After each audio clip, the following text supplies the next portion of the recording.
It's time for Inside the Sixers. Jason Blevins. You can read his work at 973ESPN.com. You can follow him on Twitter at JBlevinsNBA. And he's up on the stream right now. And he, like all guests, appears via the Boardwalk Honda hotline. Let's talk to him about the Sixers win last night. What's going on, Jay? Hey, guys. How you doing? All is good? Yeah, it was a nice win. And I saw at one point of that game, I think it was right around halftime, that you had tweeted that, like, normally you have a feel of the game, and you didn't have that last night. Was there a moment where you got that, or was it down to the wire and, like, you had to kind of assess it all afterwards? Yeah, I think my feeling at halftime was it was just going to come down to those last 2 to 4 minutes. And the Sixers did make a run there, and they had a chance to just put it away. Lakers made it interesting late. But I think it was, when you really just go through it, it was a pretty evenly fought game. You know, it really was. Now, when you say it's a pretty evenly fought game, what do we take from it? Because a lot of times, like, it's a regular season game. We got to wait until this in the playoffs. Is there something that you take from that game last night that we did find out about this Sixers team? Well, I think they played really good defense last night. I really do. I think, you know, even those late threes that the Lakers were able to knock down, some of them were open, but they were sort of on like fourth passes. I think the Sixers really were pretty focused. They clearly stepped up against the championship caliber opponent. I liked a lot of the just the no fear approach by their best players.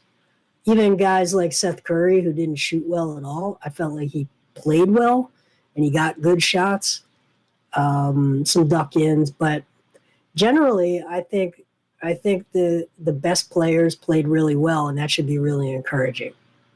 How do you think Doc Rivers coached this game? Looking at the minutes and the bench, it seemed like he definitely had a different attitude about it. Yeah, so heavy workload for Ben Simmons, heavy for Joel. Tobias always plays a lot of minutes. Danny Green played more minutes than he would normally on a normal night. And then you see Tyrese Maxey sort of go back to where he was early in the year. This is where Doc Rivers, you know, doesn't have a lot of trust in rookies. I think Maxey played just under 6 minutes, where he was playing in that 20-plus minutes. He was even starting for a few games there. Games like this, I think you have to expect a shorter bench, basically. And it looks like they played 10 players, but really, aside from the starters, only Shake Milton played over 20 minutes. So I think, you know, he's going to go to a tighter rotation against the upper echelon teams. Yeah, and that was evident last night. As you mentioned, Maxey just 6, and Milton's minutes were down, which obviously pushed production up for others. But what about the production from Ben Simmons? Because, you know, the points were there, the aggression was there. You know, Broads and I going back and forth the last couple of games. He doesn't get aggressive when he's going up against Detroit, but he's got LeBron James staring him in the face, and he's willing to take the ball to the basket. I mean, I know we've all been trying to figure out why or how. Is that because he had more minutes last night, because they used him more? What did you take from Ben's game last night? Or are you done trying to play armchair psychologist as why he does what he does? Well, those guys work out together all summer. They're playing against each other all the time. They know each other's games really well. And so when I watched Ben go against LeBron last night, it just struck me as two really big, unique talents that are used to playing against each other, just going at each other. So I think the Lakers didn't have the same defensive approach that I think teams are starting to have with Ben. They challenged him. They got up in his face, which allowed him to go right. He was driving right more last night, which I think opened some things up. But I do think in the last few games he has sort of dropped some of the thinking too much and just been a little looser the last few games. Yeah, turnovers were definitely an issue for him. He only had one last night, and there's some reports about him and Sam Cassell really getting together to focus on that part. What have you seen from the turnover side of things with Ben Simmons as of the recent games? I think he sometimes just gets creative, and I think he's trying to flash passes at times. He gets loose. When he's disciplined, I don't think he turns the ball over all that much. But when he's predictable, teams jump his routes. So just last night, you never saw him get into the no man's land where he's driving into a wall of players at 6 feet. And, we've talked about it many times, but pick up his dribble. He just didn't do that last night. All right, Tobias Harris hits a big shot. It's really, a defining moment for him because he's played really well. His percentage is up. His efficiency is up big time. So hitting that shot, taking that shot, playing with the level of confidence he is it time to kind of adjust our thoughts on Tobias Harris and who he is? No, I don't think so, quite frankly. I mean, what's great, what the best opportunity for Harris this year is that in crunch time of a game against the championship contender, the Sixers have enough weapons that Caruso is guarding Tobias Harris. So that shows you the depth of the number of options that this team has that an opposing team has to take away. And they start to get down to their third or fourth best guy that they're hoping a 6'3", I think Caruso is like 6'3" or something, can stop a Tobias Harris. And that's a huge mismatch. So you're just going down the line, and he's the beneficiary of all of the attention that Danny Green in the corner, Seth Curry from deep range, Ben Simmons downhill, and Joel Embiid either floating on the perimeter or down low just create so much different options for Tobias. Yeah, and he obviously, he makes the big shot there, but I think the point you bring up is a good one because the last play there, kind of break down that play and how Doc described it last night and why. I mean, this is a play that they've run in the past. Like, this isn't some novel play, but how their roster stepped maybe is the difference in why that play works this year as opposed to maybe in years past. Yeah, I think it absolutely does. So I think they went to Curry initially. That was cut off. Now, I think Doc said that was like their fourth action, and might have been their fourth option, but I think Tobias was the second person to touch the ball out of bounds. And they got into that mismatch, and I think they're just a team that is able to create mismatches all over the floor. And when there's missing pieces, I think they don't look great.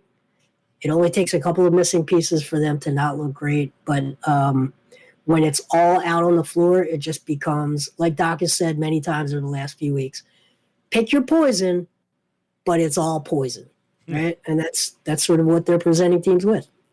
Tobias has been so much more efficient from the field. He finished 10 of 16 last night. Is it really as simple as less thinking? Like, I understand the transition catch and shoot has been definitely something that's positive, but I still see him put the ball on the floor. I still see him make plays that way. Like, you're telling me this efficiency is all just thinking less? I don't know. It's kind of crazy to see his efficiency jump up to this level. I agree. I don't think it's that simple. I think it's a combination of things. I think he's got less pressure. I think he's been given more simple instructions. And he's been given more of a green light. Go get your shot. Go get your offense. We're not going to force you to be just a catch and shoot guy. We're not going to force you to dribble the air out of the ball. Just go find your shot. And he's passed up some guys. I saw last night where he just, he clearly had wide open kickouts, and but he was confident that he could get that shot, and he got a lot of those sort of 12-footers to just fall because he was feeling it. And I think the freedom of the green light is part of when we say thinking less. It's really just he's got a green light. They trust him to take as many shots as he wants. I feel, I don't know about you guys, just in his face and his mannerisms after he makes a basket, the way he runs, he just looks more confident. He looks like a guy who something clicked in him. Do you guys see that?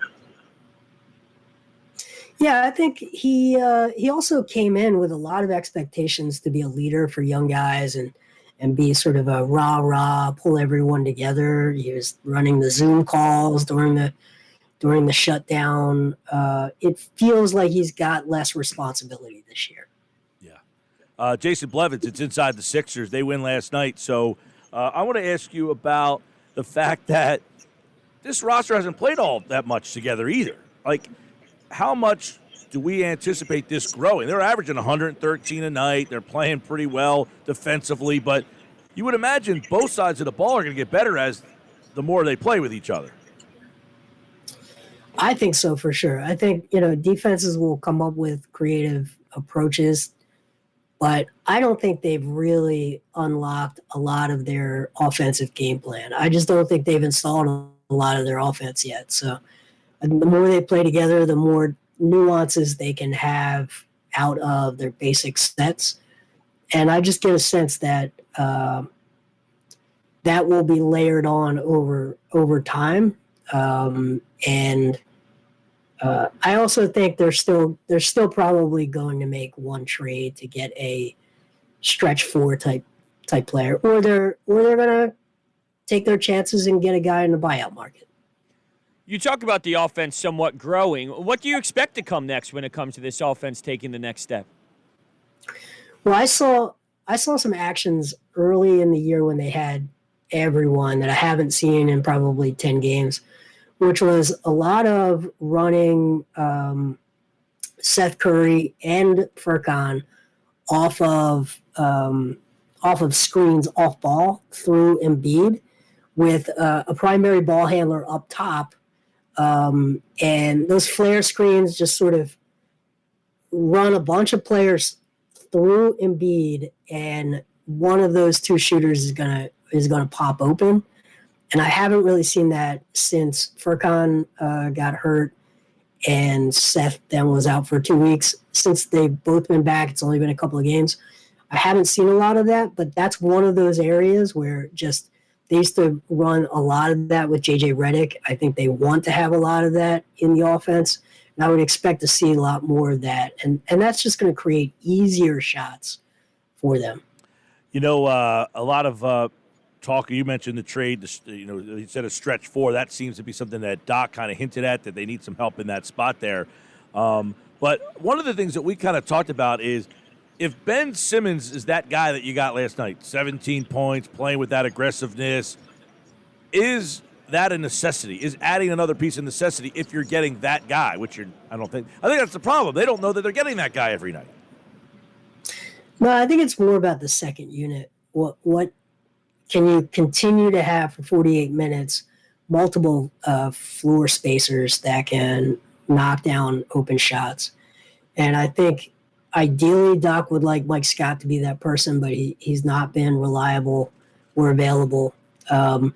And I think when you just look through their bench, they really just don't have a power forward in any meaningful way when he's not there. So I think they do need it. Yeah, I do. Yeah, like if Ben last night gives you 11, so this is what we've got. Like if he gives you 11 points but had say 14 assists and somebody else scored those points, can they win like that?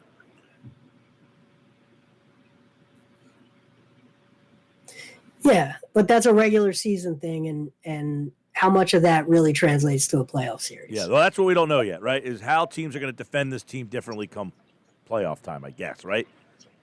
Yep. I think we've talked about it before. They can clearly win a really high percentage of their regular season games, but I think I don't think they're done as far as roster construction. I think they want one more weapon to have on that second unit at least.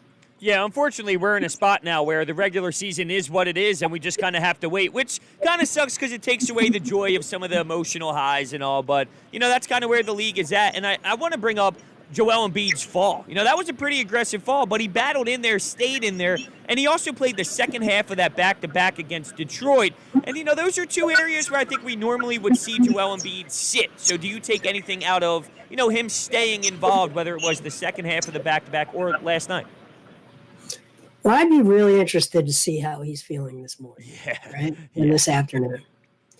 I really would like to know how he's feeling, both today and then tomorrow morning, right? Because it was a tough fall, and he is a big guy.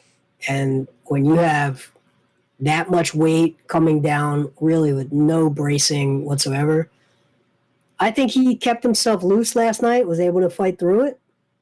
But morning after, whole different story. Yeah. I mean, you just look at what NFL players go through, and those Mondays and Tuesdays after games are really tough. So we will see if Joel plays tomorrow night against Minnesota, or that should be a telling, see how he feels. Minnesota tomorrow, Sunday against the Pacers. Then they have a couple days off before they play the Hornets and Portland on back-to-backs Wednesday, Thursday, and then a big test with the Brooklyn Nets next Saturday. So that's what's coming up for the Sixers, and, of course, inside the Sixers every day at 3:20 here on the Sports Bash. He's Jason Blevins at Blevins NBA. Check out his work at 97.3 ESPN.com, and, of course, he, like all guests, appeared via the Boardwalk Honda Hotline.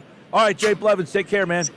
Hey, thank you, guys. All right. He, like all guests, appeared via the Boardwalk on the hotline. He'll be back next week. Tomorrow, Paul Hudrick is back to do a little Inside the Sixers with us.